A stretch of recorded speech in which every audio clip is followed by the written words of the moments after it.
Hello everyone, welcome to Tasty Dish by Sethu Palaniappan.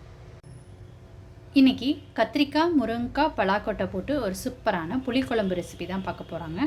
வாங்க எப்படி செய்யலான்றதை பார்க்கலாம். இப்போ செய்ய போகிற குழம்புக்கு ஒரு மசாலா அரைக்க போகிறோங்க. அதுக்கு ஃபஸ்ட்டு வதக்கிக்கலாம். ஒரு கடாயில் எண்ணெய் விட்டுக்கிறேங்க. எண்ணெய் சூடானதுக்கப்புறம் இதில் ஒரு 20 சின்ன வெங்காயம் சேர்த்துக்கிறேன். வெங்காயம் ஓரளவுக்கு வதங்கிடுச்சு. இப்போ இதில் 3 ஸ்பூன் தேங்காய் சேர்த்துக்கிறேன். இது நல்லா வதக்கிக்கலாம். வெங்காயம் தேங்காய் ஓரளவுக்கு நல்லா வதங்கிடுச்சு. இப்போ இதில் மசாலா பொருட்கள்லாம் சேர்த்துக்கலாம். மஞ்சத்தூள், மிளகாய்த்தூள், மல்லித்தூள், சீரகத்தூள், வீட்டில் அரைச்ச குழம்பு மிளகாய்த்தூள், இது எல்லாத்தையும் சேர்த்து நல்லா கலந்து விட்டுக்கலாங்க. இது எல்லாத்தோட மெஷர்மெண்ட்ஸும் நான் ஸ்க்ரீனில் கொடுக்குறேன், நீங்கள் செக் பண்ணிக்கோங்க. மசாலா பொருட்கள் சேர்த்துட்டு ஒரு நிமிஷம் நல்லா கலந்து விட்டுக்கோங்க. இப்போ அடுப்பை ஸ்விட்ச் ஆஃப் பண்ணிடலாங்க, இல்லைன்னா மசாலா பொருட்கள்லாம் கருகிடும். இப்போ இதை ஆற வச்சுக்கலாங்க.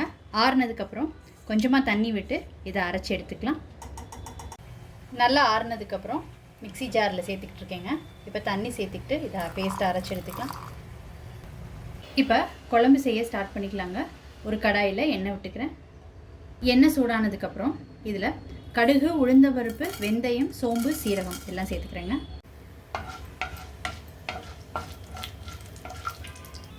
இதெல்லாம் பொரிஞ்சதுக்கப்புறம் இதில் பெருங்காயத்தூள், சின்ன வெங்காயம் ஒரு 6 சின்ன வெங்காயம், கருவேப்பிலை ரெண்டும் சேர்த்துக்கிறேங்க.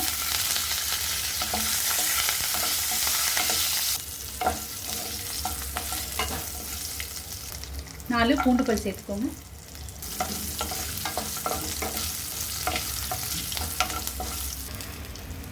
பூண்டு வெங்காயம்லாம் வதங்கினதுக்கப்புறம் கத்திரிக்காய் சேர்த்துக்கிறேங்க. அடுத்து முருங்கைக்காய் சேர்த்துக்கிறேன். இது எல்லாத்தையும் நல்லா கலந்து வச்சுக்கேன்.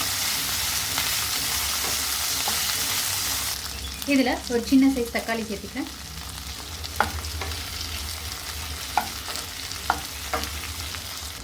இதில் மஞ்சள் தூள் சேர்த்துக்கிறேன். நல்லா கலந்து விட்டுக்கலாம்.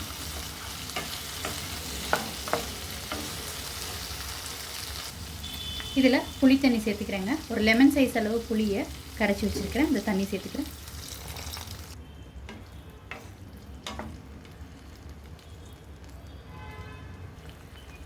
புளி தண்ணியோட ஒரு 1/4 டம்ளர் தண்ணி சேர்த்துக்கிட்டு இருக்கேங்க. இப்போ இதை மூடி போட்டு காயை நல்லா குக் பண்ணி எடுத்துக்கலாங்க. கத்திரிக்காய், முருங்கைக்காய் நல்லா வெந்துருச்சுங்க.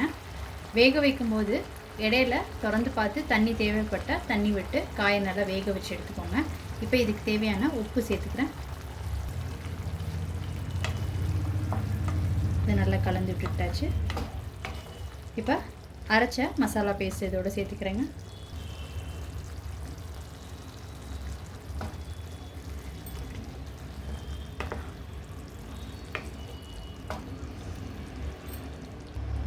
மசாலா நல்லா மிக்ஸ் பண்ணியாச்சுங்க. இப்போ ஜாரில் கொஞ்சம் தண்ணி விட்டு அந்த தண்ணியையும் சேர்த்துக்கிறேங்க. இது நல்லா கலந்து விட்ட பிறகு ஒரு 5 நிமிஷத்துக்கு கொதிக்கட்டுங்க. மசாலாவோட பச்சை வாடை போனதுக்கப்புறம் இதில் துவரம்பருப்பு, பலாக்கொட்டையும் தனியாக வேக வச்சு எடுத்து வச்சுருக்கிறேங்க.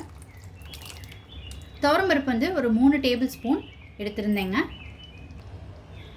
ரொம்ப அதிகமாக சேர்க்க வேண்டாம், கொஞ்சமாக துவரம்பருப்பு சேர்த்துக்கிட்டா போதுங்க. துவரம்பருப்பு சேர்த்தா ஒரு நல்ல டேஸ்ட் கொடுக்கும். அதுக்காக பலாக்கொட்டையும் அதோடு சேர்த்து போட்டு வேக வச்சுருக்குறேங்க. இப்போ இது ரொம்ப திக்காக இருக்குது. இதுக்கு தேவையான அளவு தண்ணி சேர்த்து கன்சிஸ்டன்சி அட்ஜஸ்ட் பண்ணிக்கலாம்.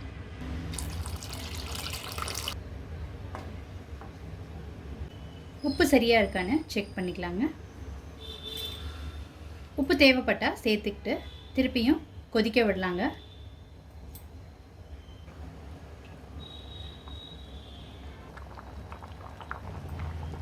குழம்பு நல்லா கொதிச்சிட்ருக்குங்க. கரெக்டான கன்சிஸ்டன்சிக்கு வந்துருச்சு. இப்போ மல்லித்தலை தூவிட்டு இறக்கிடலாங்க.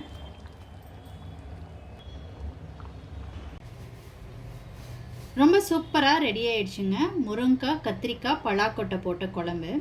இது சுட சுட சாதத்தில் நெய் விட்டு சாப்பிட்டா ரொம்ப சூப்பராக இருக்கும். இட்லி தோசைக்கும் இது காம்பினேஷன் நல்லாயிருக்குங்க.